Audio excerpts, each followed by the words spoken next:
മയ്യത്ത് കബറടക്കി എല്ലാവരും പിരിയുന്ന സമയത്ത് ഖബറിൽ റൗമാൻ എന്നു പേരുള്ള ഒരു മലക്ക് വരും. ആ മലക്ക് മയ്യത്തിനോട് എണീക്കാൻ പറയും. മയ്യത്ത് എണീക്കും. ആ മയ്യത്തിനോട് മലക്ക് പറയും, നീ ജനിച്ചത് മുതൽ, നിനക്ക് തിരിച്ചറിവ് വന്നത് മുതൽ, ഇവിടെ വരുന്നത് വരെ നീ ദുനിയാവിൽ ചെയ്ത എല്ലാ കാര്യങ്ങളും, അതായത് ദുനിയാവിൽ നീ എന്തൊക്കെ ചെയ്തുവോ, നീ എങ്ങനെയൊക്കെ ജീവിച്ചോ, എല്ലാ കാര്യങ്ങളും നീ എഴുതുക. അപ്പോ ആ മലക്കിനോട് മയ്യത്ത് ചോദിക്കും, ഞാൻ എങ്ങനെ എഴുതുക?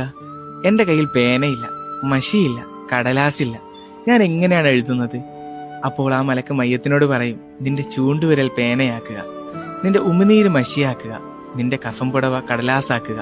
ആ മയ്യത്ത് അവൻ ദുനിയാവിൽ ചെയ്ത എല്ലാ കാര്യങ്ങളും അവൻ എഴുതാൻ തുടങ്ങും. അവൻ ദുനിയാവിൽ ചെയ്ത നന്മയാകട്ടെ തിന്മയാകട്ടെ, അവൻ എന്ത് ചെയ്തുവോ എല്ലാ കാര്യങ്ങളും എഴുതും. നബി സല്ലല്ലാഹു അലൈഹി വസല്ലമയോട് സ്വഹാബാക്കൾ ചോദിച്ചു, നബിയെ, ഖബറിൽ ആ മയ്യത്തിന് അവൻ ദുനിയാവിൽ ചെയ്ത എല്ലാ കാര്യങ്ങളും ഓർമ്മ വരുമോ?